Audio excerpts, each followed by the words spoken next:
Une question à Clarisse Sand, avocat fiscaliste et présidente de l'Institut du droit pénal, fiscal et financier.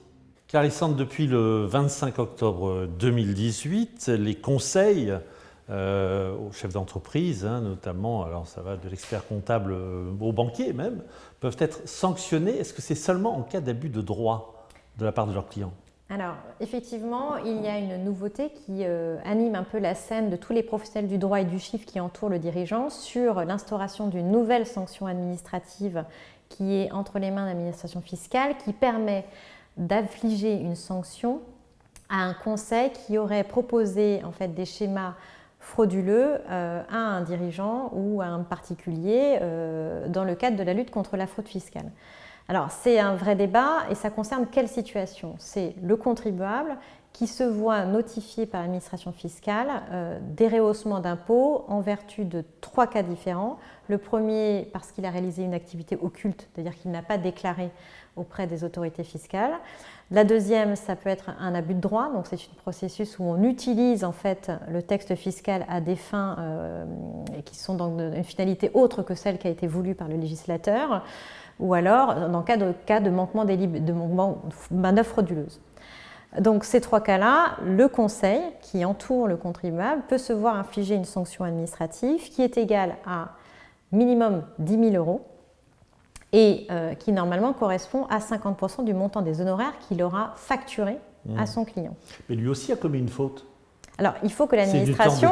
C'est une sorte de complicité. Bien sûr. Et ce qui est assez dérangeant aujourd'hui dans cette sanction administrative, c'est qu'il existe déjà un système répressif, qui est le fameux article 1742 de complicité de fraude fiscale, qui vit aujourd'hui.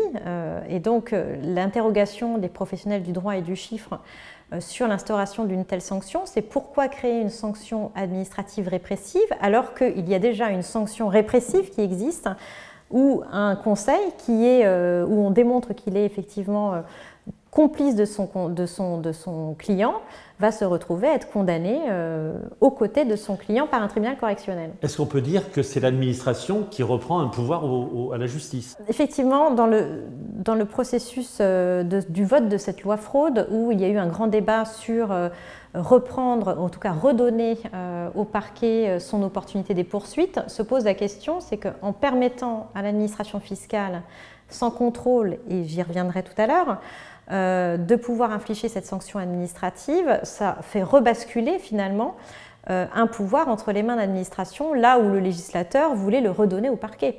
Est-ce que c'est propre au domaine fiscal? Non, ce n'est pas propre au domaine fiscal. Cette sanction, elle s'inscrit dans un mouvement historique en fait, de sanctions administratives répressives. Je vous donne un exemple dans le domaine de la concurrence, dans le domaine de l'audiovisuel ou encore dans le domaine du droit de l'environnement. Donc ce n'est pas quelque chose qui, là encore, sort du chapeau de l'administration fiscale, quelque chose qui existe dans notre droit administratif. La problématique, c'est plutôt que on a, à notre sens, une vraie incompatibilité avec le régime de séparation des pouvoirs. Pourquoi? Parce que cette sanction est entre les mains de l'administration sans contrôle.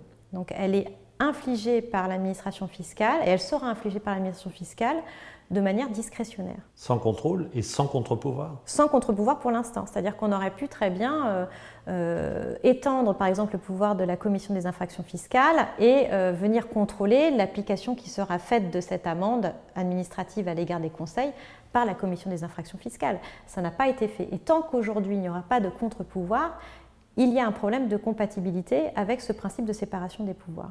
Mais ce qui pose encore plus de problèmes, outre cette absence de contrôle, c'est le principe des droits à la défense. Comment garantir les droits à la défense du Conseil qui s'est vu afficher cette amende administrative et dont le fondement de cette amende est finalement le corollaire, c'est la notification du contribuable. Donc c'est quand même une sanction qui dépend de la sanction d'un autre redevable. C'est quand même extrêmement atypique.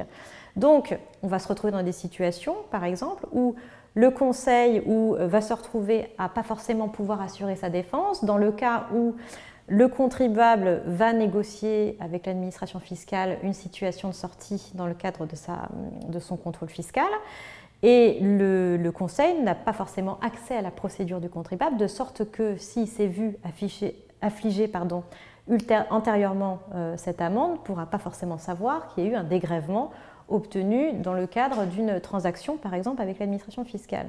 Autre sujet, c'est que la possibilité pour le Conseil de se défendre va dépendre aussi du contentieux futur du contribuable.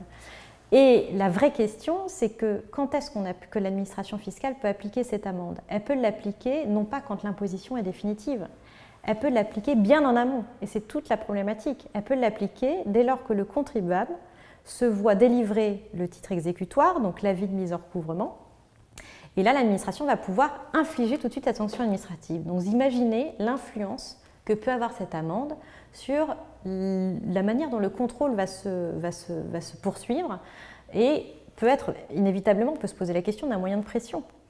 En infligeant cette amende au moment d'une imposition qui est certes notifiée au contribuable mais qui n'est pas définitive. Donc c'est une vraie problématique, et aujourd'hui là on a aussi une problématique de compatibilité avec le droit de la défense, et aujourd'hui cette amende ne semble pas en tout cas garantir ces deux aspects, le principe de la séparation des pouvoirs et garantir les droits de la défense du Conseil. Au départ, quelle était l'idée ? L'idée, c'était de sanctionner les officines en fait, qu'on a pu entendre par certaines voies médiatiques sur les différentes ventes d'outils de défiscalisation à l'étranger, de comptes offshore. Donc c'était ça, en fait, au départ, de combattre ces officines. Et pour des raisons de lutte contre la fraude fiscale et pour se retrouver dans une situation où d'avoir plus d'efficacité dans les moyens de lutte contre la fraude, cette amende est arrivée dans les débats parlementaires. Alors, une idée qui peut être justifiable, hein, mais qui offre un risque de dérive, c'est ça? C'est toujours, mais effectivement, c'est la cause, en tout cas, et les moyens. C'est-à-dire que la lutte contre la fraude fiscale est effectivement nécessaire. Après, se pose la question, c'est comment on organise cette lutte et ces outils ne doivent pas en fait venir contrevenir à des principes fondamentaux. Et c'est toute la problématique aujourd'hui. C'est de pouvoir traiter un sujet qui est extrêmement important dans le cadre d'une politique gouvernementale et qui a été mis en avant depuis plusieurs années, mais en même temps de se retrouver à respecter les principes fondamentaux de notre République. C'est tout un enjeu de balance qu'il faut pouvoir judicieusement mettre à niveau.